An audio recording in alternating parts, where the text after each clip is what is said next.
Welcome to the Voices That Propel Us, stories of justice, action, and community, a space where justice meets action and community voices rise. Each episode, we bring you stories from the front lines, changemakers, disruptors, and everyday heroes who are building a more just, equitable, and liberated world. This is more than a podcast. It's a call to listen, learn, and move together.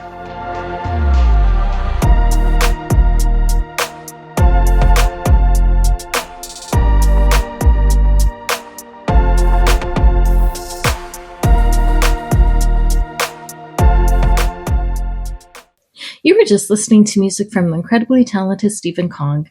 You can find him on Spotify and Bandcamp. Today we have with us Jenna Udenberg. Jenna is a lifelong resident from the North Shore of Minnesota and is a former music educator of 19 years. She has used a manual wheelchair since the age of 8 due to juvenile idiopathic arthritis. Jenna is a 2017 Blandin Foundation Community Leader, a 2020 Bush Fellow, and a 2025 Shannon Leadership Institute Fellow. Writing for the Lake County Press in her column, Local View from 4'2" inspires vulnerability and the sharing of lived experiences from the seated perspective. Within My Spokes, A Tapestry of Pain, Growth, and Freedom is Jenna's published memoir, which you can find on the A&BWU website, on Amazon, or wherever you find your books. In her free time, you can find Jenna outdoors on paved trails or fishing with friends, playing board and card games, as well as coaching the RoboDweebs, a Lego robotics team. Jenna is the founder of the nonprofit Above and Beyond with You, which works to increase accessibility and inclusion in Minnesota and beyond. Well, hi, Jenna. Thank you so much for being here. I'm really excited and grateful to have you on this platform with me, and I'm excited for you to share your story and your journey. I think it's a really powerful story that will inspire others, but how are you doing today? I'm doing well. Thank you so much for having me. I'm excited for our conversation as well. Lots to talk about. I'm excited too. So just to start off, for those new to your story, how would you introduce yourself and the journey that has shaped you into the advocate and educator that you are today? Oof, how much time do we have, right? How many hours? Reader's Digest version. And for those that are too young to know what a Reader's Digest is, it just means keep it short and sweet. I had a situation. When I think of that, it's like, wow, how much time has passed? No. Right. And I didn't even think about it, except for we were in a training session with a PT student the other day, a couple weeks ago now, in one of my sessions. And she's like, oh, I probably need to explain what Reader's Digest is. And he was like, yeah. And I was like, I have crossed over the line. So I'm a middle-aged woman. I live in northern Minnesota, a rural town on beautiful Lake Superior. Born and raised, lived in a larger city for my undergrad and first teaching gig as a music educator. And so I was diagnosed at age 7 with juvenile rheumatoid arthritis, which later on became called juvenile idiopathic arthritis. And in some circles, it's just called juvenile arthritis. Was in a manual wheelchair by age 8. Explored power chairs during my college days because I was a lead trumpet player for our jazz ensembles at my university and was in our wind ensemble. And so in the jazz world, a lead trumpet player needs to have their bell of their horn above the heads of the trombones in front of them. So needed to find a way of getting me higher. So finding a power chair that had a raising function in it was good. And then also as a conductor, music educator, band director, and choir director, figuring out ways to be in that conducting position where everyone can see and all the things. So I grew up very, being vulnerable and honest, because that's just how I roll, and sometimes too much of an open book. But growing up rural, especially in Minnesota, there wasn't a ton of disabled folks growing up. So I really grew up primarily in the non-disabled culture, visiting disability culture from time to time, and more so in the medical setting, I would say.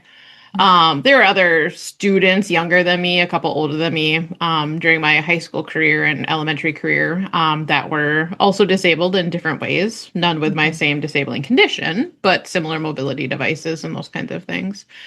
But I didn't really embrace disability community and culture, probably until I became a Bush Fellow in 2020 and learning more about what that entails and how beautiful that tapestry that we create as human beings and how diverse disability community is, because anybody can enter our culture at any time, right? And so Good or bad, we bring all of our baggage. Good or bad, we bring all of Mhm. our other cultural, religious, ethnic histories, right? Yeah. Whether it's Mhm. traumatic, whether it's beautiful and supportive. And so it just makes a huge, diverse minority group. And probably, I would say, um, not knowing all the data right now, but probably the largest in the Mhm. world as far as a minority group, because again, anybody can enter at any time. Yeah.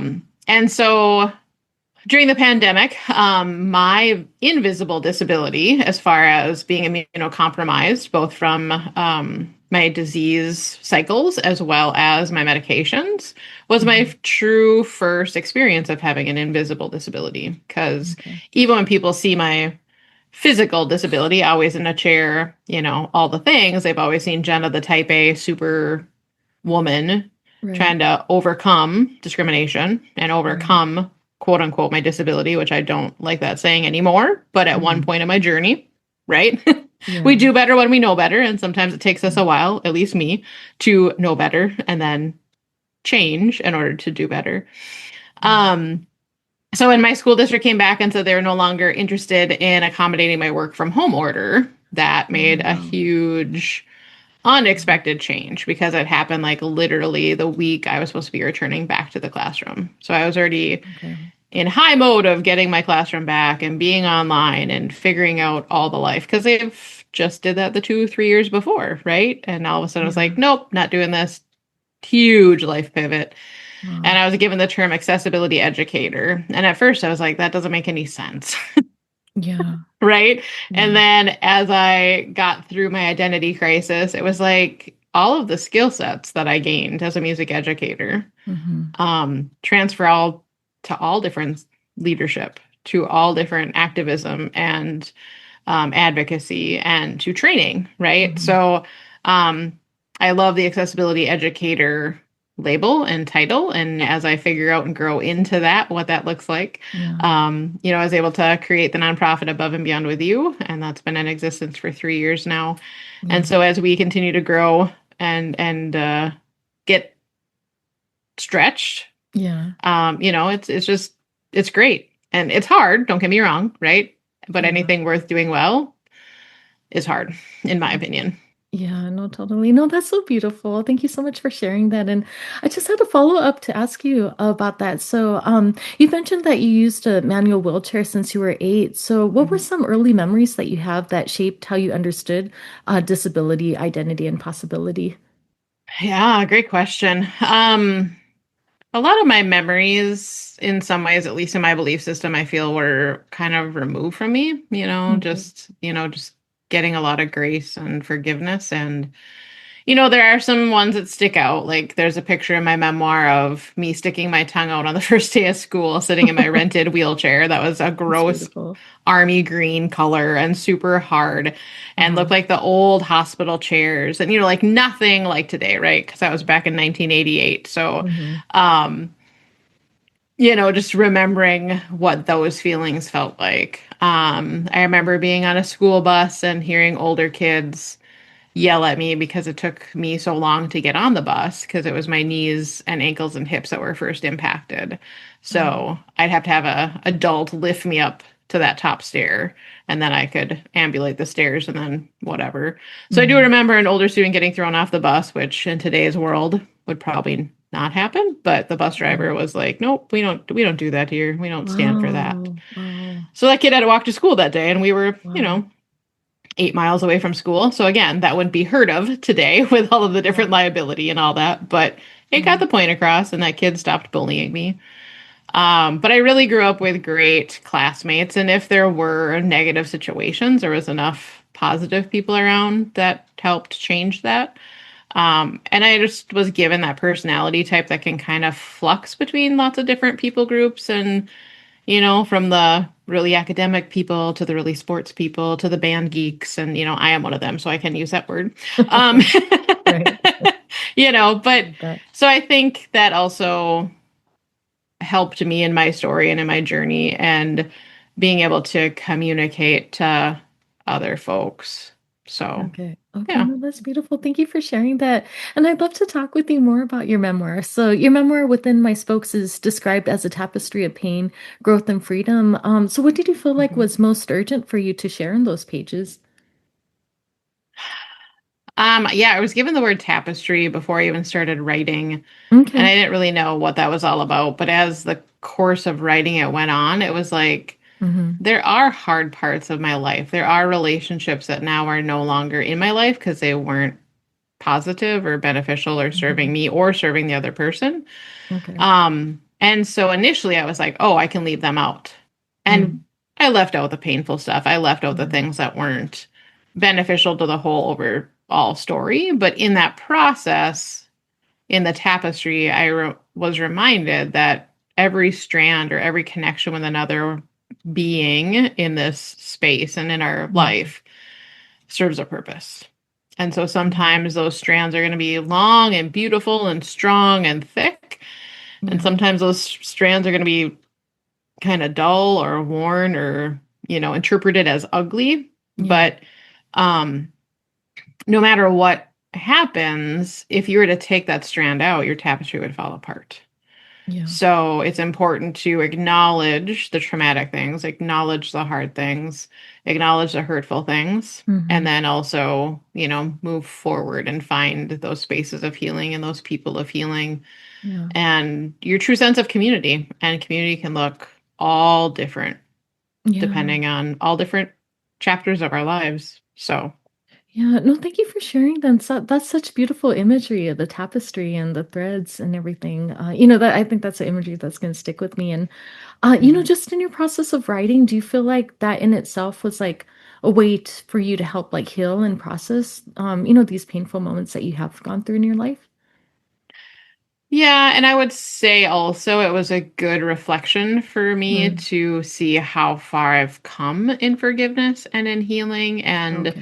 things that once were just like life shattering. And now that, I'm older and have seen other things and lived through other things, right? Like, Yeah. yeah, for younger Jenna, that was like devastating. And now it's like, okay, older Jenna is like, Hmm. yeah, that stinks. Yeah, that shouldn't have happened. Yeah, now how do I learn from this to help others realize that we don't get to do that to other people? That should not be Yeah. okay. Um, and during that process, I was given great advice from my book coach or writing coach. Okay. And she's like, I know you're an educator. I know you're a Uh-huh. type A because you're a band director and a trumpet player. Hmm. So Yeah. here's what you need to do. You need to write your story in the energy that you have for that day. So if you're Yeah. feeling melancholy, write the melancholy stories. If you're feeling mountaintop, write the mountaintop. Because Yeah. in my brain, I'm like, I have to chronologically write my life out. Yeah. And that would have served nobody. And the reader wouldn't have grasped as Yeah. much of my story as they, can hopefully in the way that we wrote and put Hmm. together the memoir. Um, Yeah. And it is interesting too because I chose to be. It was important to me to be honoring to those that have gone before me, Okay. to be honoring to my family because yes, it is my story, but my story bumps up to their story, and Yeah. so my parents are both still living, all my siblings are still living, and all of that. So um, there might be other parts to the story that eventually get shared at some point. Okay. But for right now, those are the stories that I felt comfortable sharing in my own story and those that bump up with other loved ones. Okay, no, thank you for sharing. That's so beautiful. And I'd love to talk to you about your other piece too. So, your Lake County press column, Local View from 4 Foot 2, offers vulnerability through storytelling. So, what perspectives become visible or invisible when you move through the world from a seated point of view? Yeah, it was super funny. A good friend of mine was helping me come up with that title. And so then Okay, we I came love up with that. it. I'm like, ooh, it rhymes. Local view from 4 foot I 2. love that. And then I was like, I have to go measure where my eyeballs are from the floor. And literally, my eyeballs are at 4 foot 2. So I'm not Oh, really? lying in the Okay, title. okay, So, that's it's wonderful. legit. No, that worked out just perfectly, though. Right. That's cool. Yeah. And I should say, currently sitting in the chair in which I own now, right? It might change in Mhm. 5 years when I get a new chair, but Mhm. Yeah. um, it really kind of came about. My good friend who helped me title that column Also let me start exploring the outdoor world. So Uh-huh. during my fellowship, I was able to buy a Real Mobility Firefly, which is an electric third wheel attachment for a manual chair. And so that Okay. opened up a whole new world of paved trails and bike trails and mountain bike trails and, Yeah. limestone and gravel and just all the different ways to explore the natural world. That's good. And whenever I take pictures, especially because I love bridges, so I'd Mm. always make sure like the slats, would be a part of the picture or the vertical safety Okay. bars and whatever. And she's like, why don't you just lift your phone up a little bit Uh-huh. more and then you don't have that barrier? Oh, okay. And I was like, well, okay. And then as we were traveling on, or maybe the next trip, I don't remember how the time, but I was like, but that's not how I see the world. Yeah. My world is always framed by what's Um, at 4 foot two. yeah. And so for me, it's like seeing a picture of a beautiful cliff on Lake Superior. Mm-hmm. Well, if it's just a picture like that, that feels foreign to me because I always have the bars in the way, or I always have Okay. those things that are framing it. And so that was just a really aha moment for both of us. But Mm-hmm. then that, really leads to a lot of my articles, right? So, Mm-hmm. what does community look like as somebody who has a physical disability or a mobility device? Yeah. What does gathering, quote unquote, post pandemic, Mm-hmm. for those that have invisible disabilities of immunocompromisation? Uh-huh. What does it mean to confront our unconscious bias when we don't even know that we have them? Yeah. No, totally. you Totally. know, Yeah. um, And so some things, like my favorite example to share is I had some friends in my PCA and some family members help me do a unofficial Mm-hmm. assessment of my small town 17 miles of sidewalk. And I Okay. was like, oh, this is going to be easy, right? You just drive Yeah. along, you just take notes and da da da da. I'm like, do you know how many curb cuts are in 17 miles of, Yeah. No, totally. or aren't in 17 miles of sidewalk? Yeah. And so friends and family that helped me with that project, they're like, Jenna, I cannot look at a sidewalk ever again the same way. Right. Yeah. And so I'm like, that's what awareness means, right? Like Totally. seeing something anew, but Mm-hmm. then never not being able to see it. But then my Yeah. next step is like, so now what do we do with that Uh-huh. awareness? What do we do with that knowledge? Yeah, no, thank you for bringing that up. And you bring up a really important point. I think that that's something that I learned, in my experience working with the disability community too. Like, it's a privilege for me as an able-bodied person to just not have to think about things. But yeah, when I was in college and as a young adult, I was actually attendant for people with disabilities. So I'd move Nice. around with them a lot and, just seeing the world in their eyes and just like things that I didn't have to think about that even like, like you were saying with the curbs, but like even like a curb, like very like small, like for us, Mhm. it wouldn't be a big deal. But if a person's using a wheelchair that can, yeah, it just, they wouldn't be able to go, even something that to us, as able-bodied, we think Mhm. as smaller, if so the transit system in the Bay Area where I was for quite a while, it was called the BART system. So Mhm. BART, like if an elevator was down, they just had like one elevator, and if it was down, that would mean we'd have to go to a whole new stop and then kind of backtrack. And yeah, I think Mhm. that's important that you bring up. Like, it's important for people to be aware of that because maybe people just don't like have those intentional biases. They're like, what they say, like, you don't know what you don't know sometimes. And people don't know that they have those privileges. And I think it's really good that you're sharing your story, so it brings some more awareness to these kind of issues. Yeah, it was interesting when I was teaching. One of my principals was also a friend outside of the profession. And he was Hmm. so funny. He called me into his office one day when I was just checking mail, and I was like, oh, am I in trouble? He's like, I just thought about you. And I'm like, oh. And he's like, my wife just called. She owns a daycare in our small town, and she Yeah. ran out of hot dogs for lunch. And he's like, I don't know Oh, why, but I thought about you as I just quickly grabbed my keys, ran out the door down the stairs, hopped in my okay. truck, went to Super One, and went, whoa, if Yeah. Jenna got this call, how many extra Yeah. steps, how No, many other totally. doors, how many other parking, how Yeah. much longer would it take? And so then you relive that to me, and I was like, yep. So when you call those early morning staff meetings that are not urgent or Hmm. emergent and could have been an Hmm. email, Yeah. Yeah. you know.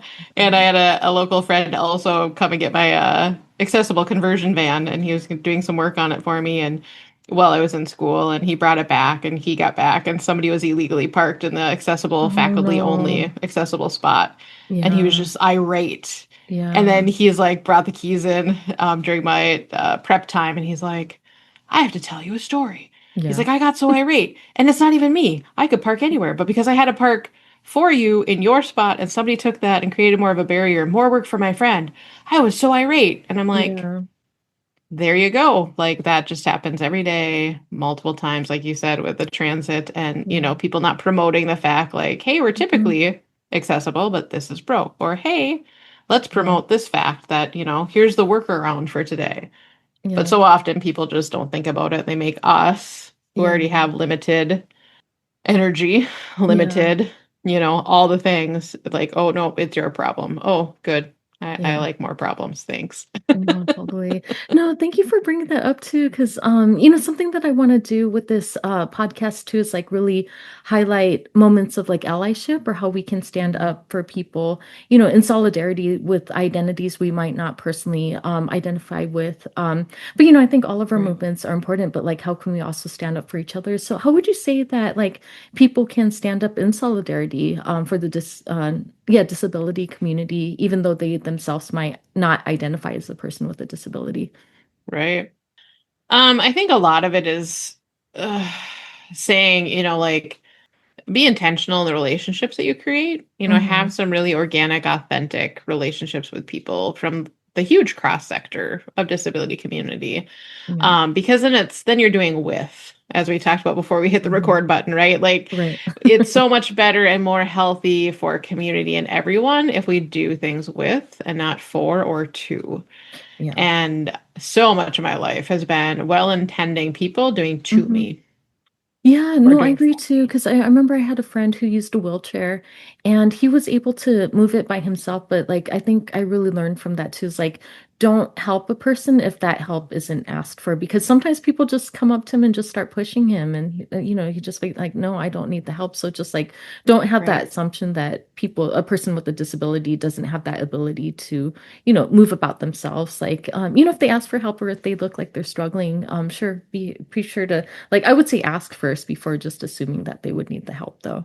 Right. Absolutely. Because it becomes a safety thing, right? So like Hmm. when I'm leg propelling, I'm in a Hmm. very different position in my manual chair. So if somebody comes up behind me and starts pushing me when I'm leg Oh, propelling, okay. you could do serious damage. And then I have my Oh, one elbow that doesn't bend because the uh-huh. arthritis fused it when I was 12. So Okay. if I'm hand propelling and I'm doing that motion where I look like I'm struggling, Uh-huh. but I'm just looking like I'm struggling from the non-disabled viewpoint, I'm not struggling. Yeah. I'm just living life. I'm doing me. Right.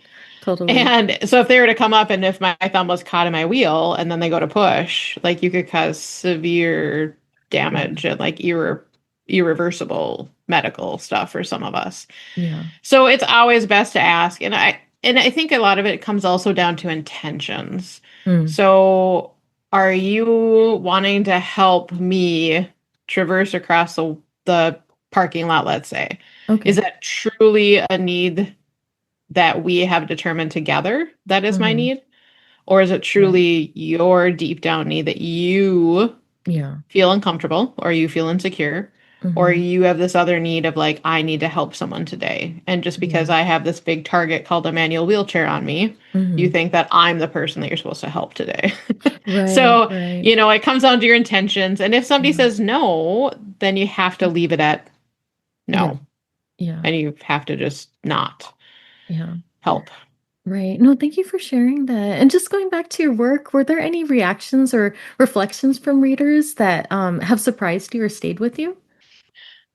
Um, it's so funny because people will like come up to me on the street and especially being in, small rural towns and after being an Hmm. educator, like I am up on a stage. I have Okay. hundreds of children as my students. Uh-huh. There are hundreds of parents and guardians that are sitting in the stage. I can't see them. I don't know them. Mm-hmm. I don't know what child they're attached to, but all of those people know me. Mm-hmm. So they'll come up Yeah, on the that's street and just be beautiful. like, "Oh, I read your book and that story of blah blah blah." And I do not. I can never play poker because my face just says it all. And I'm like Oh. usually horrified of like, I shared that story about myself in my Oh book. no. Oh, because, like it was Yeah. published in 2023. And, Yeah. sometimes in that process, I was like, I'm so tired of my own voice.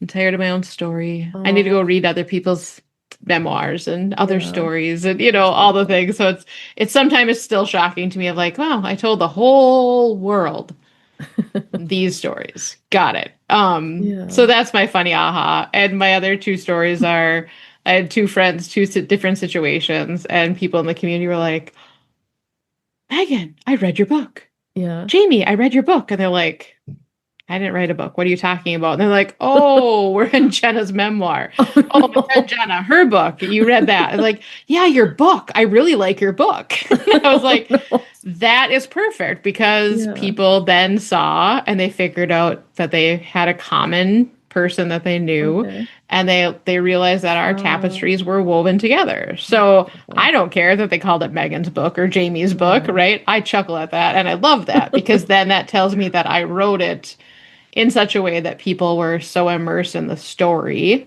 Yeah. that they remember those names because there are very few names that I actually used, but I have their Yeah. permission. So now maybe they're regretting that I was given their permission. But No, yeah, actually, I wanted to ask a follow-up to that. So, do you find that you had to like go through like a process or like build up courage to be able to share like such very personal stories in like such a like a public setting? I would say in some ways, yes. Okay. But also, I've been such an open book for so many Mm. decades, Okay. being disabled at such a young age and Right. having the medical world ask me 3 to 4 times a week of what is Yeah. sore today? Is it this kind of pain or that kind of pain? What is your number? What Mm. kind of face do you make? Yeah. So good or bad, sometimes I'm an oversharer just by lived experience. But I guess I would say, it is very different because I wrote most of my book in the dark of winter. So those that are Okay. in the northern hemisphere, way up by Okay. Minnesota and all that would know how dark that feels. And so Yeah. I think writing it in that dark intimacy of just you and your laptop and your story, it was a weird time of like I just hit launch. Oh, And now okay. here comes the first review. And then it's like, because then it Yeah. feels weird, right? Like you are Yeah. leaving a 5-star review Mm-hmm. about my life. And so there's that Yeah. weird, like, kind of Yeah. disconnect that has to happen of like, it's not about my life, No, totally. it's about the way that I shared my story. And so, Yeah. yeah, so it is kind of weird, but I believe that everybody's life and story deserves and should be shared in some way, shape, or form that feels Yeah. good to the person that belongs to Yeah. that story. Yeah, no, thank you so much. But I really do applaud your courage and strength to, be able to share like that and like to serve as an inspiration for others. So I'd love to talk more about your nonprofit. So you're doing powerful work through your nonprofit above and beyond with you. So what inequities or barriers are you seeing most clearly in Minnesota and beyond when it comes to accessibility?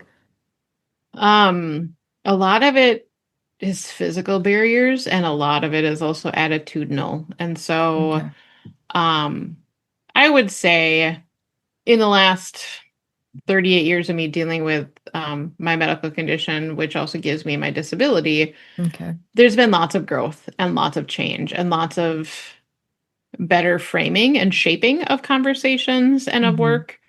But I mean, it's going to be 36 years since the ADA was passed, right? And Hmm. we still have buildings being built without ramps, Yeah. doors that have power buttons, but only to get you in a space, but not be able to function Oh, wow. internally within the space. Uh-huh. Spaces where there's no way I can use the restroom, and I have Hmm. very minimal needs when it comes to restroom needs. Okay. But I can count, I think, on my one hand how many restrooms in my small town that I can actually use. Okay. Last year Wow. was the first time on our North Shore that we got an adult changing table. So even Hmm. our biggest city next to us didn't have Hmm. one, but our public library said this is an injustice and we need to change that. So we partnered Hmm. together and we have a heart-wrenching story of a family that comes from the Twin Cities and they literally planned their trip up the North Shore Okay. based on when our library is open because they know their child's needs, their adult child's disability needs can be met. Yeah. And I'm like, seriously, Wow. in 2026. Wow. People are still having to plan their trips. So their dignity of their loved one, the safety of their loved one, Yeah. and the basic biological needs Mm-hmm. of their loved one can be met. Wow. There's so much work to do, and there's so much Yeah. that needs to be changed. And there's so much that I'm learning every single day, right? Like, so we primarily come at disability currently with Above and Beyond with You more based on mobility disabilities, just because Okay. the president and I, as the founder, and another board member, we're all manual wheelchair users. Mm-hmm. Um, but we want to be a conduit to all other aspects of disability and not Yeah. pretending that that's our lived experience, not pretending that we know what's best. Mm-hmm. And part of Above and Beyond with You, Above and Beyond stands for the fact that you can go above and beyond the ADA code, You're and right. you can go above and beyond all the different things, right? We're not Yeah. limited. It's the floor. The code of ADA is the floor of what they can do. It's Yeah. not the ceiling. And so I feel that same way when it comes to about, other aspects of disability, right? Mm-hmm. Like we should be bringing in folks that live the experience of Right. being blind Right. or live the experience of being deaf and what deaf culture is like compared to disability culture. And, sometimes those two go hand in hand, and other times they are very separate cultures and very separate, amazing Mm-hmm. um, experiences. And so, Yeah. finding those experts in those other areas of disability is just so important. Yeah. So, Yeah. No, thank you for sharing that. And this is something that I believe too. So accessibility is often framed as an add-on rather than like the actual foundation. right. So what mindset shifts do you believe communities and institutions need to make? Yeah. Number one, like disability is not a bad word. Right, right. And number two, yeah, it's not an add-on because as you Mm-hmm. make things more universally designed, as you Mm-hmm. think about your people as a whole, whether Mm-hmm. that's your audience members, whether that's your consumers, whether that's your employees, Mm-hmm. your employers, business, industry, small business, nonprofits, and just Mm-hmm. humans, right? Like last week, I had a local pastor tell me about visitability. And as he Okay. explained what that word was, I was like, yeah, because I grew up Yeah. not being able to go to any of my friends' houses. Or if I did, I can count on my two fingers Okay. how many times through my whole childhood I got to Uh-huh. visit somebody's house. Okay. And so I think there's just so many aspects of community that we're still breaking through, right? Mm-hmm. We are still breaking out of the fact that usually disabled people are institutionalized or we are euthanized. Mm-hmm. And so we're still how many generations past that or decades past that, but we're still in the infrastructure Okay. that was created during those decades. Yeah. Yeah. And and I think it's also just the education part of it. Like Above and Beyond with You, we're trying to detangle at what point in new buildings are things not becoming accessible. Mm-hmm. And sometimes, even in medical settings, I found like, oh, well, the volunteers went and put up the acrylic pamphlet holders. We're sorry that they blocked you from getting to the soap dispenser. Mm-hmm. So it's Okay. like, Yeah. okay, or oh, yes, the architect's drawing was great, but it was a holiday weekend on a Friday, and the least paid subcontractor was the one who put up XYZ. Mm-hmm. Well, then XYZ served as the barrier to this Uh-huh. amazing multi-million dollar expansion or building or project. Yeah. And now you just made that whole bathroom or that whole office inaccessible because of that one Right. person's choices Right. at the end of the day.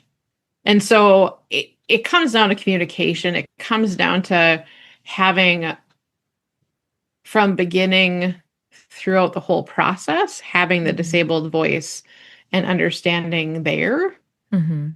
and not just inviting us in. Because so often I get invited in after the fact. Like, Jenna, come and check out our space that we Oh, already designed, that's already done, and give us your stamp of approval. yeah. Well, that feels really ishy because I'm probably not going to give you the golden sticker. Yeah. No, I think that's why you bring up an important point, though. I think that folks need to be a part of the conversation. And like you're saying, it shouldn't just be a stamp of approval, but like you should have been part of that process as well to the end Right. product. Yeah. Yeah. Yeah, and it comes down to lack of not knowing. So again, that Mhm. educator in me is like, so where in the process of becoming a contractor, where do you learn Okay. these things? Uh-huh. Becoming an architect, becoming a Uh-huh. subcontractor, becoming a plumber, an engine, a electrician, like Yeah. all of the different aspects of the trades, I feel like need to know this so that way when they're on the job, they Mm-hmm. can go, oh, in the back of my head, I hear Jenna's voice or someone else's voice saying, Yeah. I can't reach that. Or you Yeah. just put that where that doesn't make any logical sense for anybody, let Yeah. alone somebody with a disability. Right, right. No, thank you for sharing this. And I'd love to hear your thoughts just on what you think about like disability as it relates to larger social, like social justice movements. So in conversations about Mm, justice and equity, disability is sometimes left out. So mhm. what happens when disability justice isn't centered in the broader movements for social justice? I only laugh to myself because it we're so caught up in the segregation of our movements a lot of times. Yeah. And we're Yeah. caught up in the fact that we're saying one thing, right? Mm-hmm. Like all XYZ people should be able to do ABC. Mm-hmm.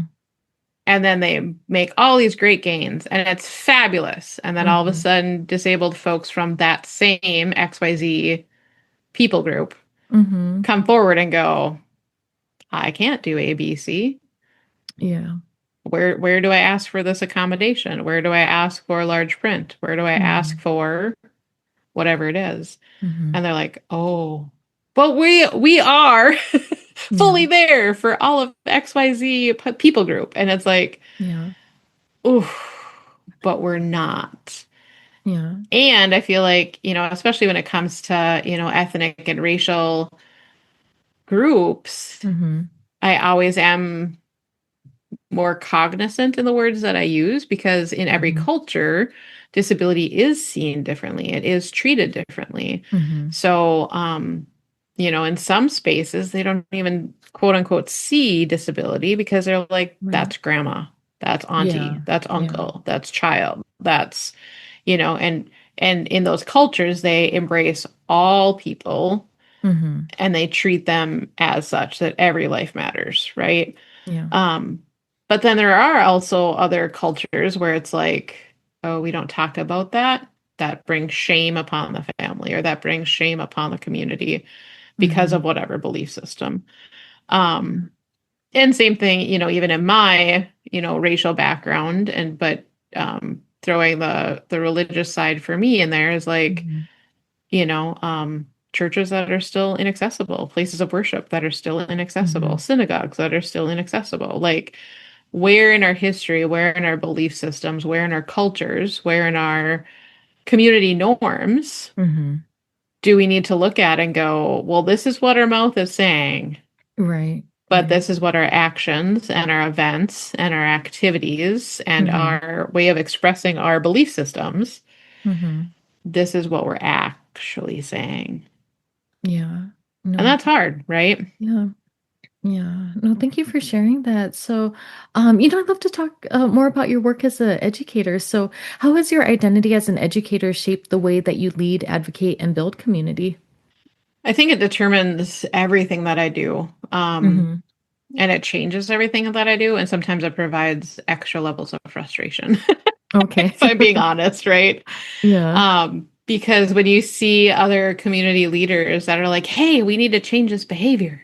Uh-huh. And I'm like, but does the people group in which you're working with even know that that's a problem? Mm-hmm. And then have you framed it so that they know that that's a problem or that they know that there's a better way to do XYZ? Yeah. And so often in leadership as well, right? Like when we're in all these meetings, we are the gatekeepers. We are the ones that are holding all of this knowledge and all of this process and all of these Yeah. future hopes and these projects and, Mm-hmm. all the things. Plus, we're usually holding all the history as well. Uh-huh. But then we forget that, you know, Jerry walking across the street, who wasn't in any of those meetings, who hasn't been a Mm-hmm. part of any of those processes, and has his own lived experience around whatever it is that we're trying to change or tweak, Yeah. they have no clue about all the things, right?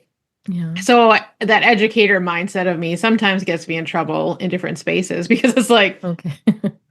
wait a minute, what about Yeah. Jerry over there? We're Yeah. tired of hearing about Jerry. Well, Jerry's important. Yeah. well, wait a minute. What about promoting this aspect of your event? Yeah. Oh, well, okay. And even Yeah. earlier today, I have an older neighbor who really wants to attend a community event later this week in our small town.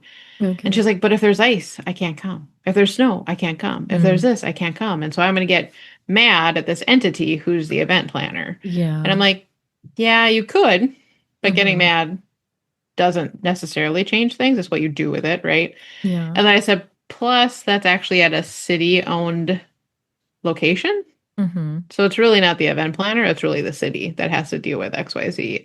And so again, it's just that educating of who Yeah. should you use your energy to go and complain to or try to fix an injustice or fix a barrier or fix, Yeah. XYZ that's causing that friction or that rub or that lack of access. Um, but a lot of us don't have the time to sit down and Right. figure out what entity Right. owns what, manages what, maintains what, and Hmm. is responsible for this one thing that I just want to go to for 2 hours on a random Thursday in February. Yeah. Yeah. No, thank you for sharing that.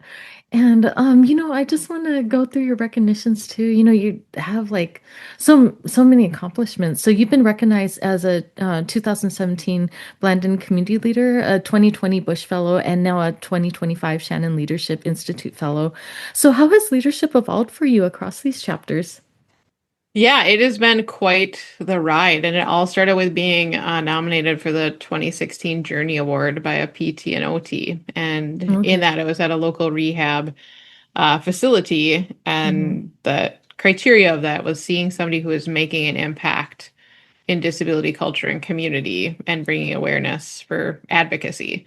Okay. And it was in a time of life when I was just like blinders on, focused on my own stuff. So it was very interesting for me to receive that nomination, let alone award, to Hmm. then be like, oh, even when I'm just blinders on taking care of myself, it Yeah. is changing the trajectory of what's accessible or not accessible for those Uh-huh. alongside me and those coming behind me. So then Jenna the Wallflower, the introvert, Okay. had to really like confront imposter syndrome. And like, I didn't even know what that was. I just thought it was Right. always, self doubt and self Yeah. deprecation and all the things. I didn't know that it was a real thing that all of us face, if we're Yeah. honest. Um, but in this process, having three new ginormous families in leadership, Hmm. finding these spaces that are safe and that are even if we don't agree on things, we can have cross Yeah. respect, right? Hmm. Like we can actually Hmm. have discourse about things that we believe in, but we still have respect for the person, Yeah. right? And for the Yeah. work that everybody is doing. We don't have to believe 110% the Hmm. same way that everybody that we're working with does. Hmm. And learning how to have that empathy and grace for each other of like, hey, there's Jenna from the North Shore of Minnesota. Uh-huh. Yep, she's not where I am, but I'm also not where she is, and that's Yeah. okay. Like we have Yeah. grace along the journey of we're all learning and we're hopefully doing better tomorrow than what we did Yeah. today, than what we did yesterday. Yeah. So, yeah, it has been definitely a blessing. I didn't think I would be in these spaces that I'm currently in, Hmm. if you ask younger Jenna.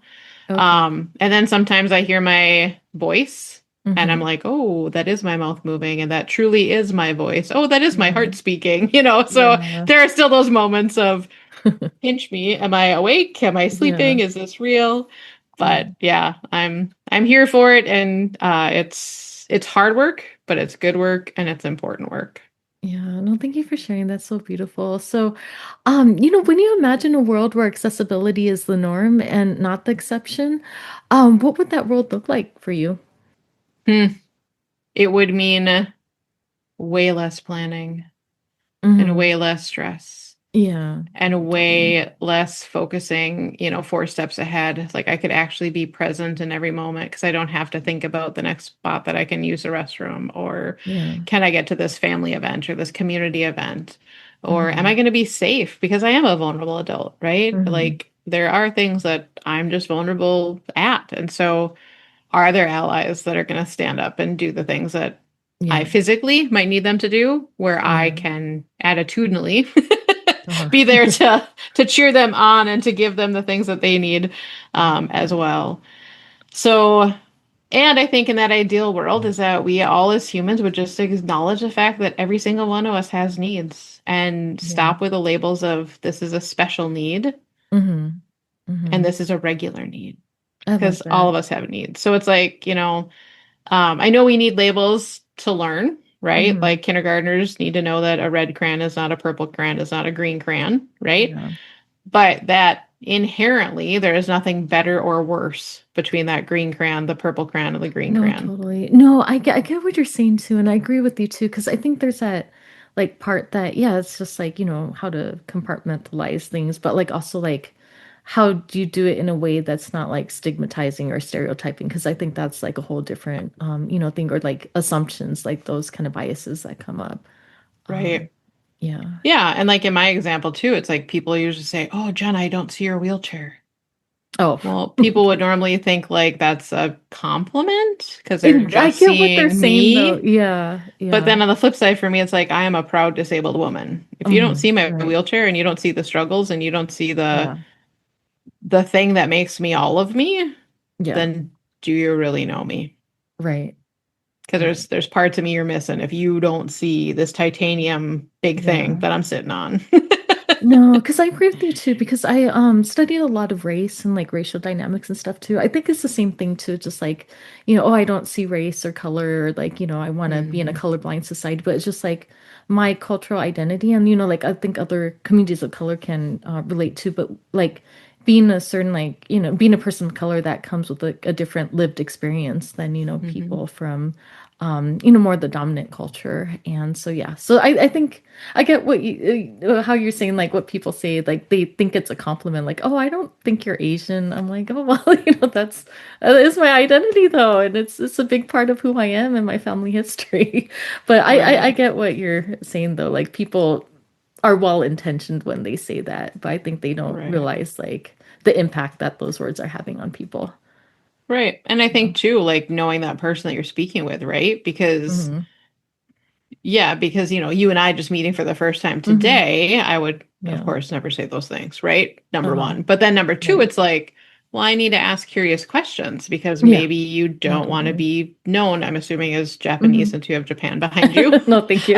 Um, so, Yeah. maybe you don't want to be Asian American or Japanese American. Maybe Hmm. you just want to be Asian or you just want to be Japanese or Hmm. you just want to be American. Like it is so Yeah. independent for each Right. person. So it's Right. like not making those assumptions and just asking that question. Yeah. But then knowing that there are going to be people in our society that get offended because you happen to ask a question because you don't want to offend. Yeah. Yeah. So in some ways you're not going to make everybody happy, and so it's figuring out what feels good to you and true to you, knowing that no matter what question you ask, Yeah. you could potentially just get shut down, and you have to be okay with the fact like, hey, I'm gonna ask this and I'm probably gonna get shut down, but Yeah. that's okay because at least I can go to sleep tonight knowing Uh-huh. that my heart was I'm not going to offend, No, totally. and if I happen to offend, then that is Yeah. what it is. But Yeah. Because it happens. And, I had such a wonderful time talking with you. Thank you so much for sharing your wisdoms, insights, and stories. But just as we're wrapping up, what final words of encouragement would you offer to anyone navigating their own journey through adversity or advocacy? save the toughest one for last. No. I think it's helpful just to know, like, how what would you encourage people to keep going? Because I think this Right. can get heavy too. And, it's just Yeah, like about finding the joy in this work as well. for sure. Yeah. I would say find your people, right? Find your Hmm. people that encourage you, find your people that wipe your tears, find your people that make you belly laugh even though you just want to cry. Um, and I would say, create time in whatever rhythm feels good for you, whether it's daily, weekly, monthly, quarterly, Hmm. whatever, to really just like grab that mirror and Yeah. look at yourself of like take an inventory of like what does my support system look like? Hmm. What do the people that I rub shoulders with day in and day out, do they all look like me? Do they all Yeah. think like me? Do they all believe like me?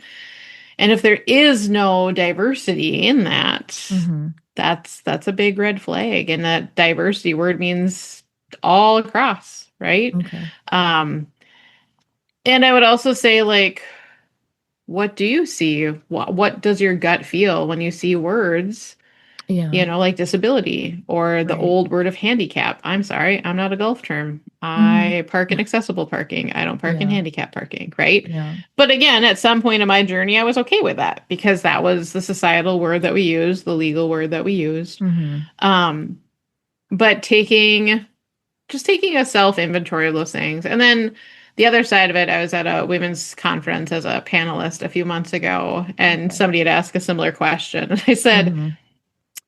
since most of my conversations are about bathrooms, because that's a need that everybody has in some way, shape, or form, I Right. said, how about you just pull the toilet paper out of the dispenser so the next person behind you can more easily get Oh, to it, whether they have okay. hand issues like myself Yeah. Yeah.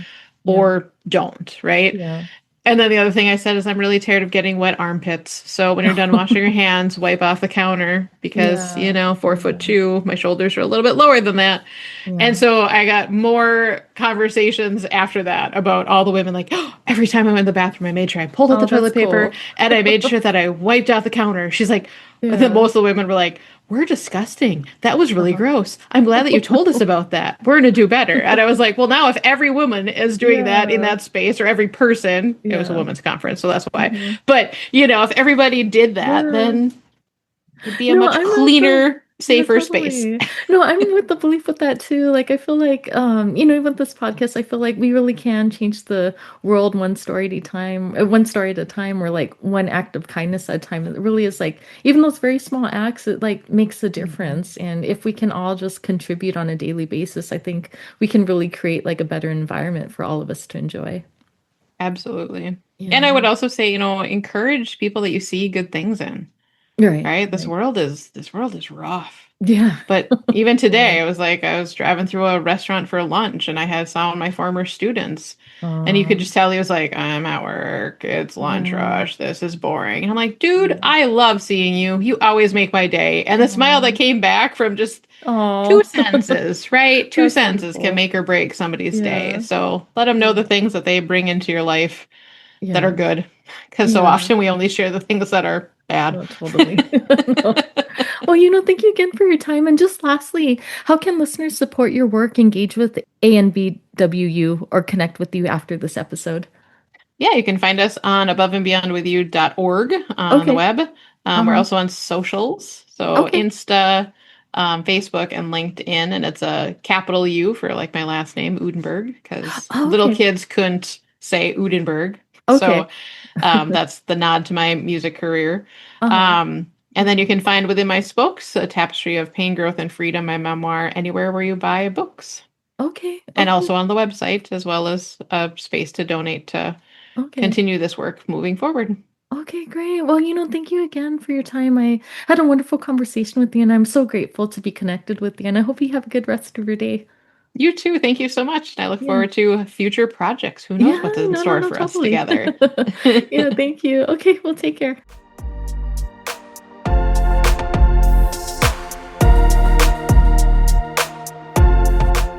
Thank you for being here and tuning in to Voices That Propel Us, stories of justice, action, and community.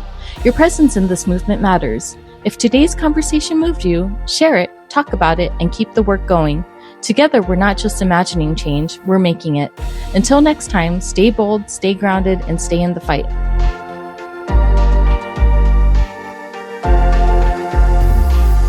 Every time I feel so mad and sad and bad, I say to myself, relax, lean back, it's a brand new day. And every time I feel so down that a friend